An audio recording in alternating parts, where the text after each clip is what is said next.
seats.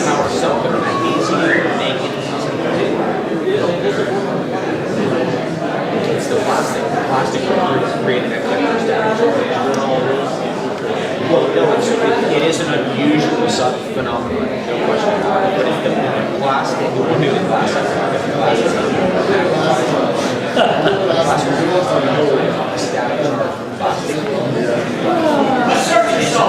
Okay, everybody.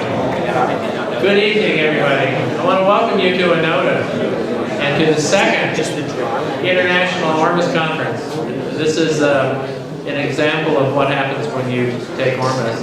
It's about manifestation, and this is the result of a casual conversation that I had with Barry a couple of years ago that has resulted in now the second conference, which is larger and much more exciting than the first. So I'll be introducing speakers as I go along. And we're kind of a little out of order, and we meant to introduce Barry and welcome before that. And of course we haven't acknowledged, oh yes, are you waving your hands? Oh, okay. We have a hero amongst us, and that's the man who is cooking for us, Dave Van Dierek, who is also one of our speakers. And I want to acknowledge him because he's doing an extraordinary job. And thank everybody for showing up. Tonight, well, it moved from tomorrow night to tonight so that we can accommodate a fabulous firewalk tomorrow, is my friend Dave Wolfe, and who has been a trooper. He really loves Swan and loves this place, and I'm afraid it's not me that he shows up for. But I send him I send him ORMUS in the meantime, and I'm delighted that he does, and he sure does fill the room. And so I'd like to give a big old ORMUS welcome to my friend Dave Wolfe. Right on. Hey. Right. I'll probably talk without that. Is that okay if you need that for the recording? Okay. We will make it happen. I have some chocolate up here, which I will be throwing out into the audience right when you're not looking. So if you fall asleep on me, there is a person in the back with a bucket of ice water ready to go. All right, everybody, how's that sound? All right, I'm going to move to the front here.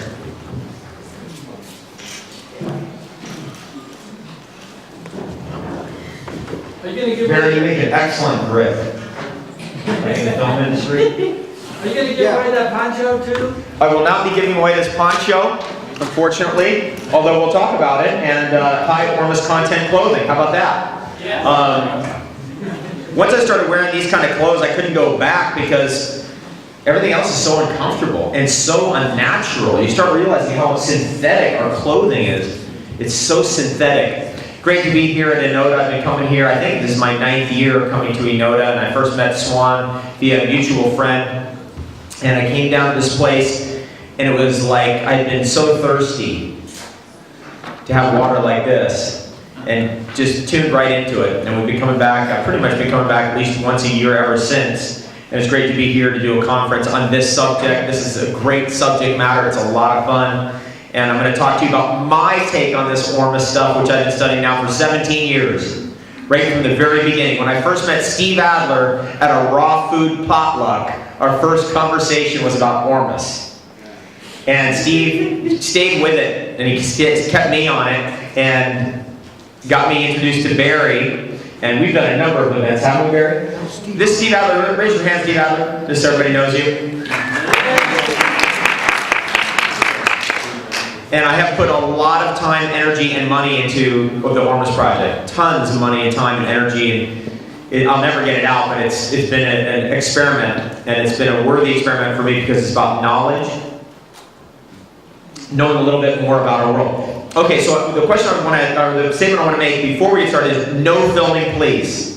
No filming. Only the crew here, if we can do that. I don't want anything showing up on YouTube. It's other than the best. Everyone's stuff shows up on YouTube. One picture, is that okay? A picture's fine.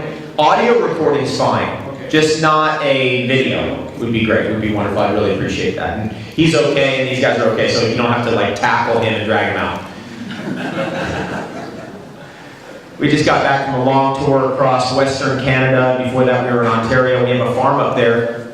where we've been playing around with lots of different sea salt mixtures, ORMUS extracts, ORMUS gold, all kinds of things. We've got also a farm in Hawaii, and I'm going to give you some of the bits and pieces that I've learned from those places over the years, what we've been doing and how we've been experimenting with this. Mostly, I got into either the gold side of things, so ORMUS gold, which we have spent a lot of time, energy, and money on actually totally nailing ORMUS gold, and we have nailed it totally. I think more than anybody in the world, I'm sure. We have the exact molar chemistry down, we've got the exact structure of the molecule down, and we just got it on that. And I'm going to talk about that, and we'll get there in a second. But I've also been heavily involved in water research, spring waters. I drank from springs on 4 continents, and I love the whole thing about water. It's really what it's all about to me.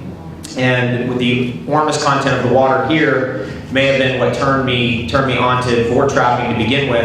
And Steve and I, way back when, fired up a vore trap there at Eden Hot Springs, and then got involved in like developing vore trap technology. Finally got a place with a spring on it to be able to vore trap the water without it ever seeing the atmosphere. And I'll tell you a little bit about that. We'll see some images as well. And trying to track down this stuff in the food chain and the food supply, and we're going to definitely hit that. Like, where is this stuff in the food supply and in the food chain? What is the nature of the food supply and food chain on Earth? And there are going to be things you'll hear tonight you will not hear anywhere. And this is just my take on it. Other people may have other ideas about it. I'm going to give you my angle on it from my research. Is that good or the best ever? The best ever by far. Yeah, best ever by far. High five, man. All right. It's good to have a team back here. Now, if you guys open a bottle of wine back there, I will not stop you. I will be happy about that. Later tonight, we're going to have a bonfire, so I'm going to talk for about 20 minutes, and then we'll take a break. We'll go for another 10 minutes. That'll be it. We'll call it a night. Is that okay? Yep. However, after all that next, say, 35 minutes maybe, we're not going to go to bed. We might want to go out and have a little bonfire since we are out in nature, and this is really one of the best places in the whole eastern seaboard of North America. So let's soak it up. Yeah. And if you need to pass out, you can pass out right next to that fire. Okay. So our story begins in the upper reaches of the stratosphere, where millions of years ago, if not yesterday, if not billions of years ago, certain spores descended into the primitive, primordial atmosphere of the Earth and landed in the oceans and on the land masses and on the marshes and whatever was growing there, little single-celled algae kind of creatures, and helped to coach along our ecosystem so it could become what it is today and what it has been in the past and what it can be in the future. We'll talk about that. And those little substances, those little spores, are DNA containing, ORMUS containing reproductive organisms of the mushrooms. And the mushrooms are heavily prevalent in this ecosystem. In fact, there are an estimated 29,000 mushroom species in this ecosystem that are unidentified. The largest in the entire world, right here in this ecosystem. So we want to be aware that, hey, this isn't just like the Arizona desert, actually. This is a very sophisticated ecosystem, one of the most in the world. And this place in particular, the North Georgia Mountains, has withstood millions and millions of years of time on this earth and has never been stripped bare by glaciation. And this spring activity that's going on here has been going on as long as any spring I've ever been to in the whole world. And it's been forested for an extraordinary amount of time. So what's in the aquifer down here is something to take note of. No question about that. I did vore trap, highly vore trapped, 40 Myron glass bottles off this place a number of years ago, and like drip, like really vore trap, drip, drip, drip, filled 40 bottles up. The rest of it went into a bathtub, so it wasn't wasted. And 7 of those bottles, Myron glass, the best kind of glass in the world, disintegrated spontaneously. I saw 2 of them disintegrate spontaneously. And this whole thing about this interaction between silica and ORMUS, or glass and ORMUS, is real. I didn't believe it. Now I believe it. I've had enough experience to actually really believe it. And so I would recommend that if you're vore trapping a lot of water off here, you take it home in some kind of a plastic bottle of some sort, because otherwise it may not make it. It's trippy to actually see a glass bottle just disintegrate right before your eyes from water. that's here under this aquifer. Okay, now, this is another image here that kind of gives us an idea of what our ancient Earth was like. This is actually Tahiti today, and our ancient Earth was much smaller, was spinning much faster, had vastly more volcanic activity, and was more geologically active, and therefore was actually, no filming please if we could do that. Oh, you are? Okay, great.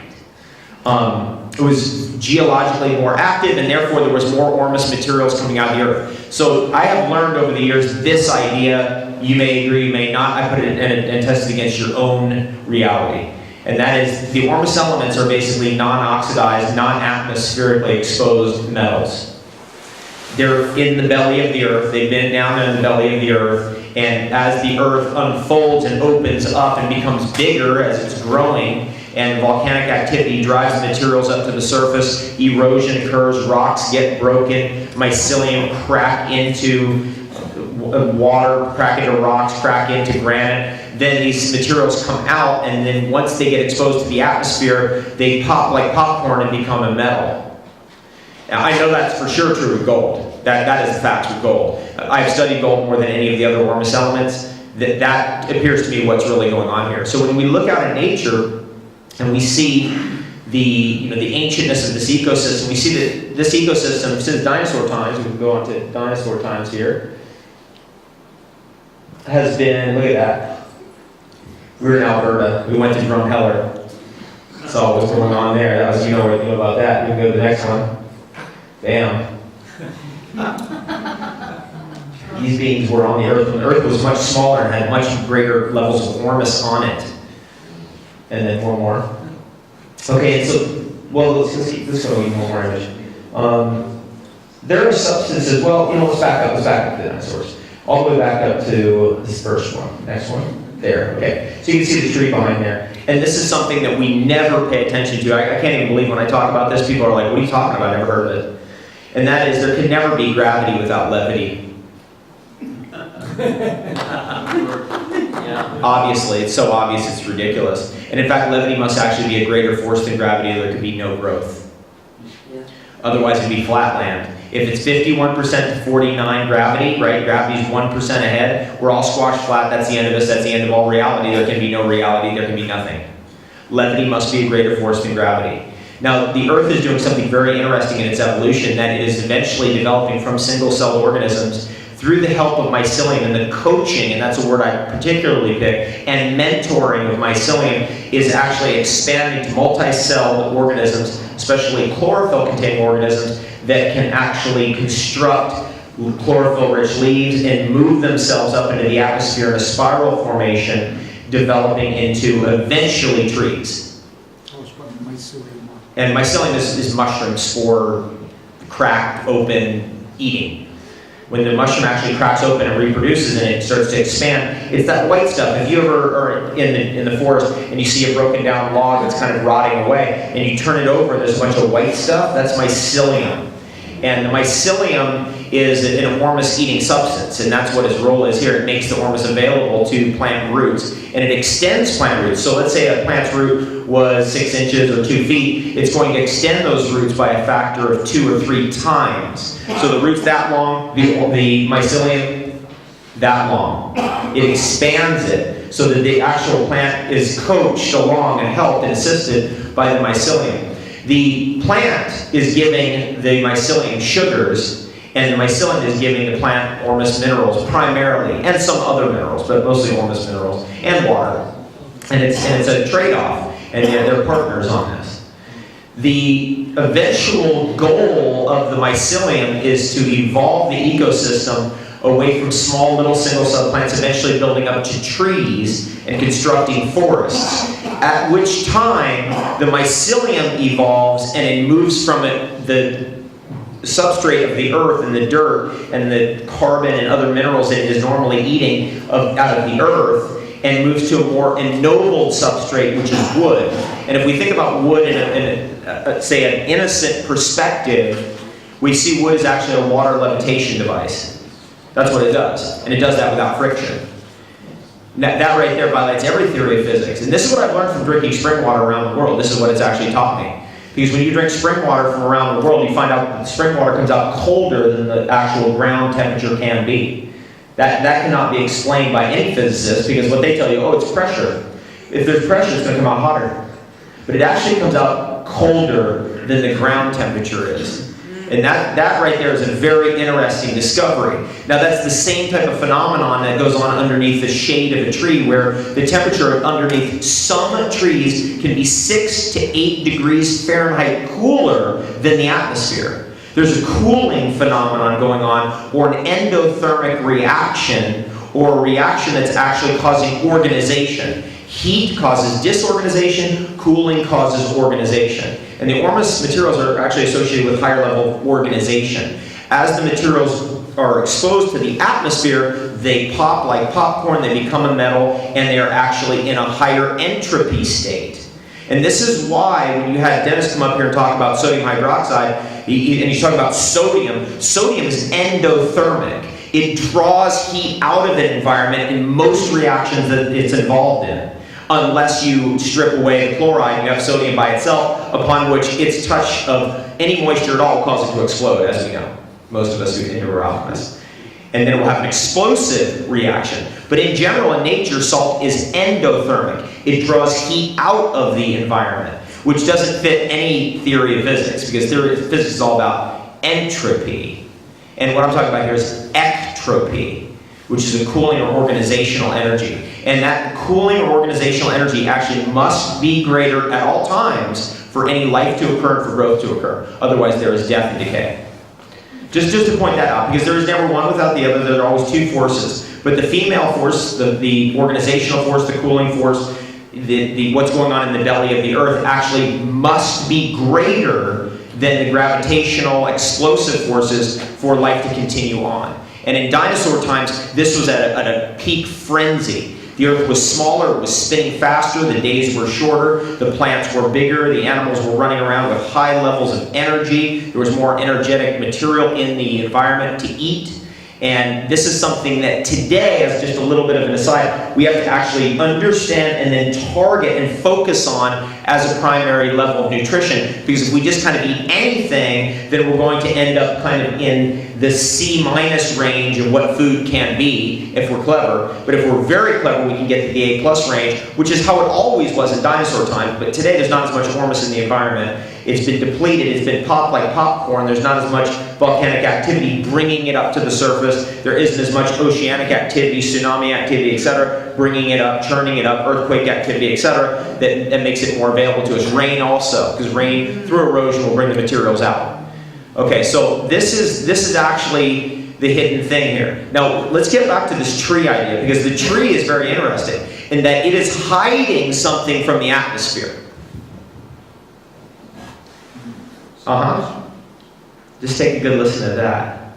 The tree is hiding something from the atmosphere.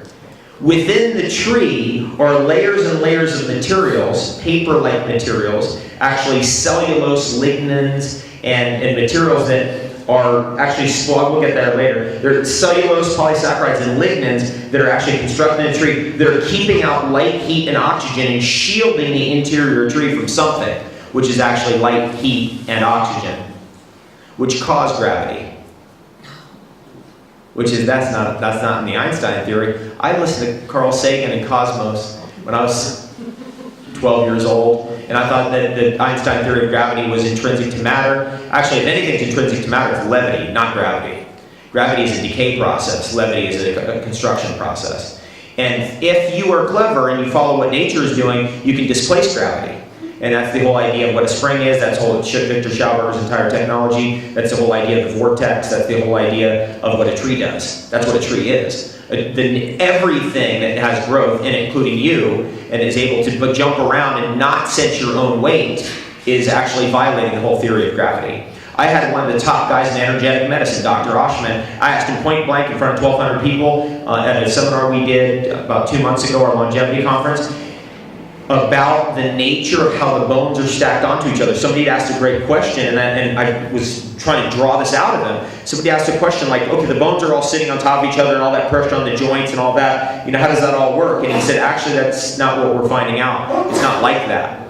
It's that there's a levitational kind of a phenomenon going on in every joint.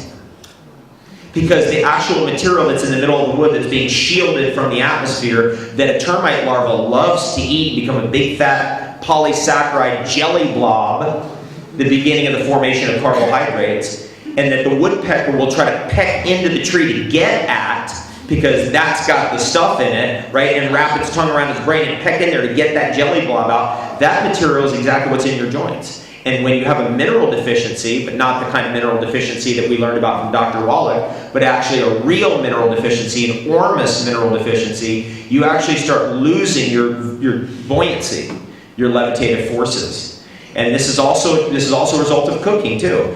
The oxidation of the cooking process, especially frying, actually will flip the ORMUS material into a metal. Now that's something that I think most of us in here will agree on, is that we played around with this long enough that we realize that oxidation and fire and flame doesn't just cause chemical changes. It causes nuclear changes in materials.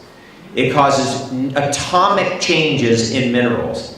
And that's a big discovery. And that's why always, as best as possible, we're going to cook anything, we've got to do it cleverly, alchemically, in fact.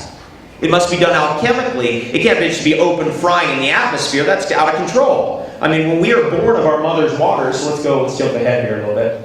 I've got an image. I like jumping around so much. We'll just jump ahead of this. We'll come back to it. A couple more ahead. Right there. Boom. Okay. It's Gabrielle.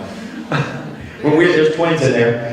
When we are born of our mother's waters, we are actually entirely shielded from the atmosphere. Now that's interesting, isn't it?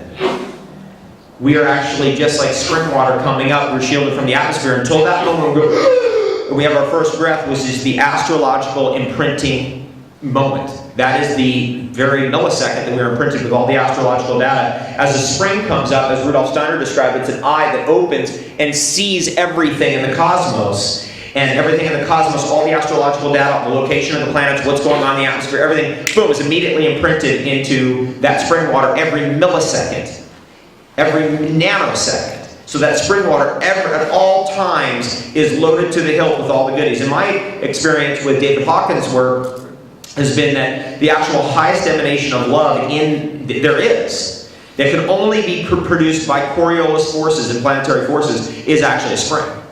It's a pure emanation of love. It feeds every single thing there is. It feeds the whole forest, all the animals, all the bacteria, all the algae, everything you can possibly think, from the point where it comes out all the way to the ocean, and then it even keeps feeding even in the ocean.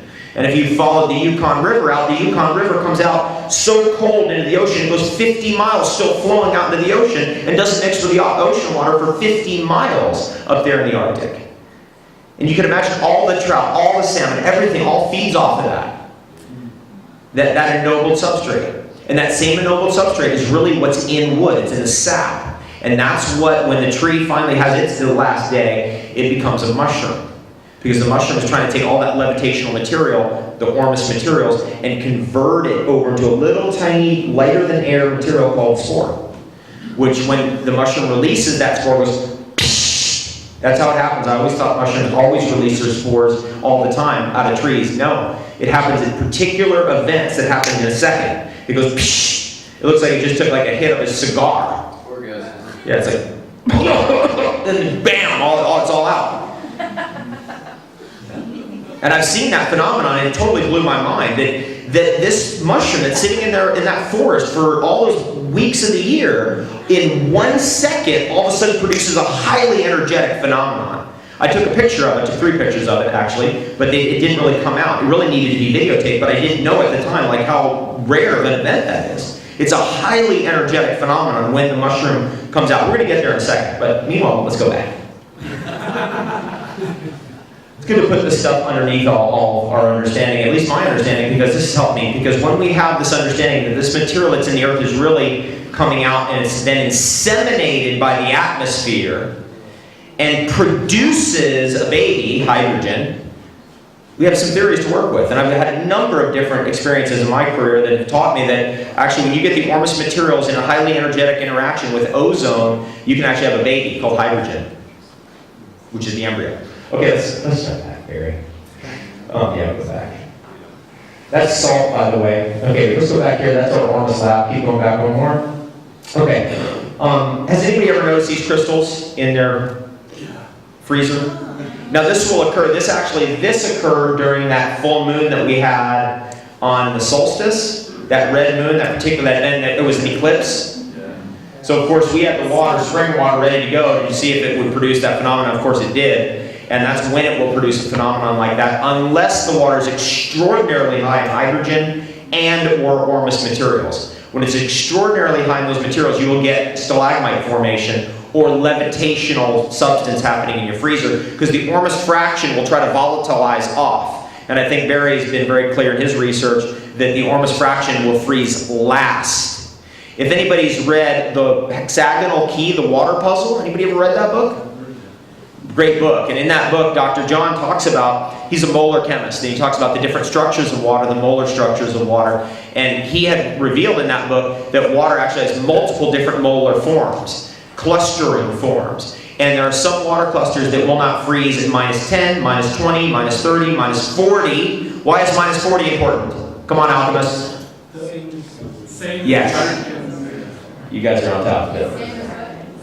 It's the same. Celsius and Fahrenheit are the same at -40.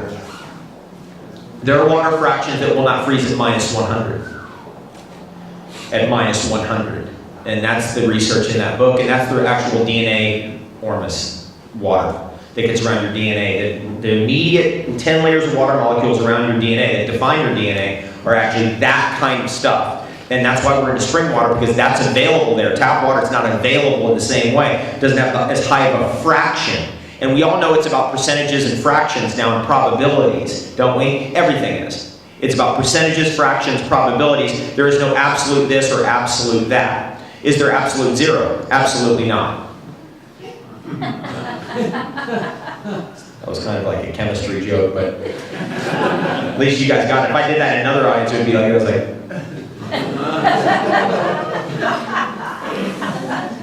in New York, they'd be like, can you shut up and tell us what the hell to eat already? Come on. Like, that's how it is in New York. Like, we came here to find out what to eat. Come on. It's been 10 minutes already.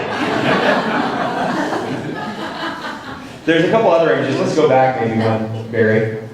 That one's really good, but this one was a really interesting one that I did in my freezer. And that thing, you can barely see it coming out of the second, from your right side, it's in the second tray. You see that thing coming up? Right there, yeah. And it actually was twice as long when I opened the freezer. And it was so molecularly thin that I literally went, whoa, closed the freezer, ran and got a camera, and then pulled the thing out. It melted instantly.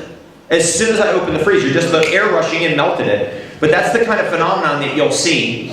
And if you're playing around with a high amount of hydrogen, you'll see this phenomenon. And there is a hydrogen supplement that will produce this phenomenon, which is called crystal energy. Patrick Flanagan's crystal energy.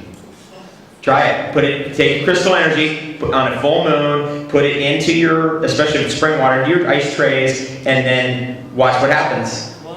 Yeah. Because hydrogen is levitational, so let's go to the next thing. There was a guy, Patrick Flanagan told me there was a guy, there's another image, you can see that phenomenon occurring. Back again. There, okay, that was a little project I did at Patrick Flanagan's house where he was showing me how hydrogen falls upward.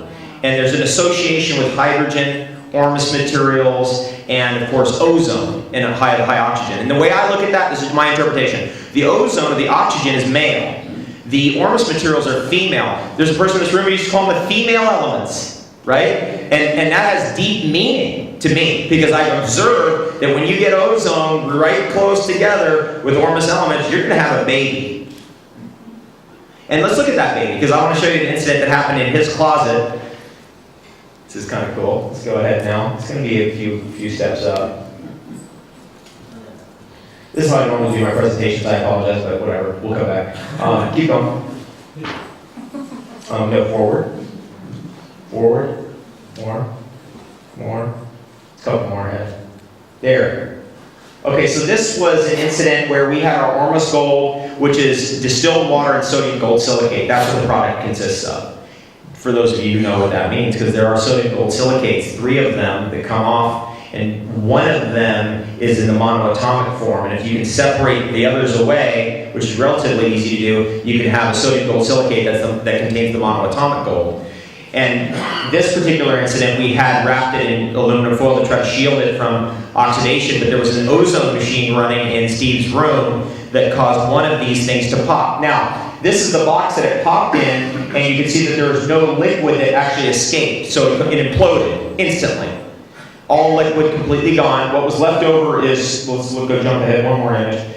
The material at the bottom there is actually tested as quartz crystal. There's no quartz in there at all. This tells us a little bit about quartz crystal, and my feeling about quartz is it definitely does contain ORMUS materials, in particular ORMUS gold. Quartz crystal contains ORMUS gold. And so it popped, became quartz crystal, the actual glass completely disintegrated, and the aluminum foil also to some degree disintegrated. Now if we go to the next image, I think you can see here, you can see over there on the right side that there's those white splotching on the aluminum foil. I took that to the best chemist I knew and said, what would cause that white splotching? Guess what he said? Hydrogen. Hydrogen causes that. So this is one of the ways where you start to see that that theory actually makes sense. And it is actually the ancient idea, right? That you mix the stuff of the heavens and the earth together in the right way, and it's going to produce hydrogen, which basically means it's going to produce water, which is the firstborn, which is like dew. I kind of think of dew water as water without carbon in it. It just has, it's hydrogen, oxygen, and ORMUS. That's kind of how I think of dew water, at least come to understand it. Okay, so let's just jump back again. Sorry, this is just how it happens when you don't have your own computer up here.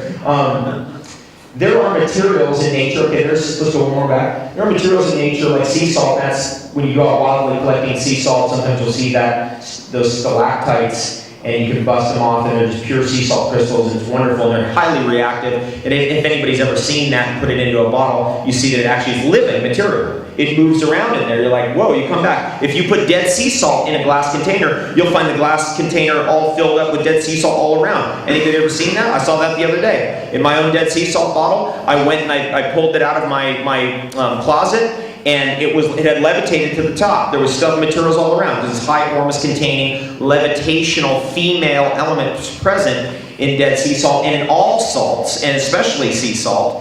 And it's more active, so it has a charge on it. It's like spring water, it has a charge. If you're doing vore trapping and you're capturing these materials, you can develop such a charge that can spark on you. I've had a number of ORMUS waters spark on me, as Barry had shown in that video.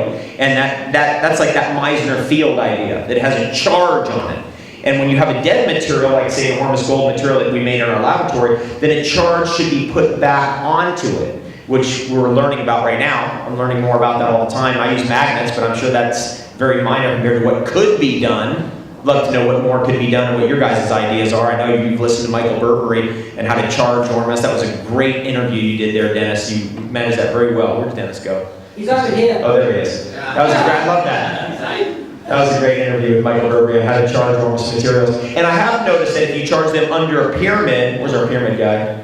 Where were you? I just saw you a second ago, way back there. That you can do it for a few days, but then you need to take it out because it will over-energize the material, causing it to pop. And that's, again, one of the things that I've noted over the years is that you kind of want to avoid exposing these materials to a high-energy environment like the sun, like oxygen in the atmosphere, right? Light, heat, and oxygen can change these materials around, if not pop them like popcorn, turn them into a metal.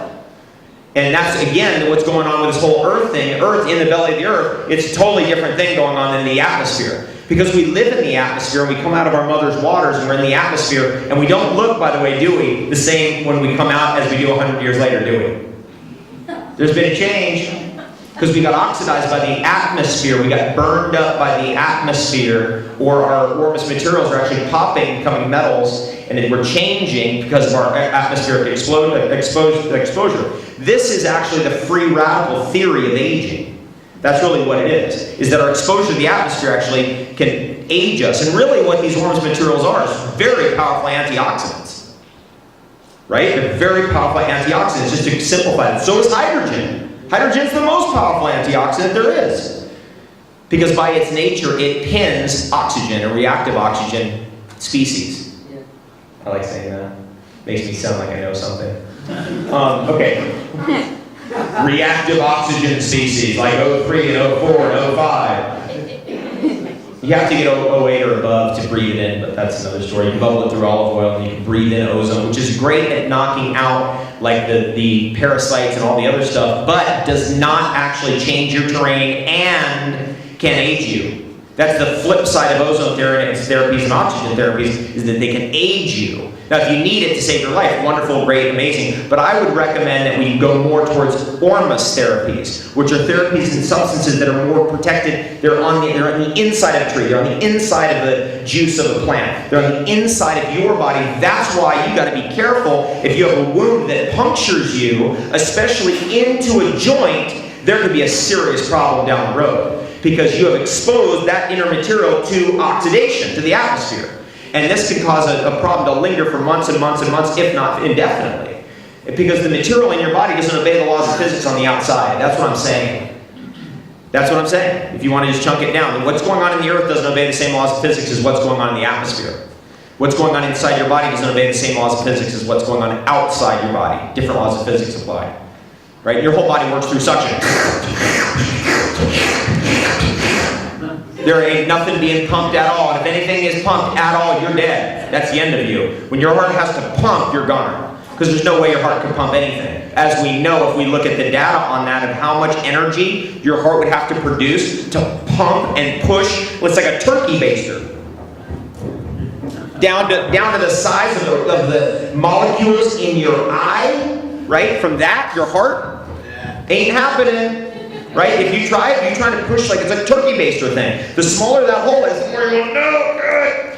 Trying to squeeze that little bit out. Your heart, when you have that, it's a heart attack. That's what a heart attack is. Everything's clogged up and your heart's going, you can't go react to the suction.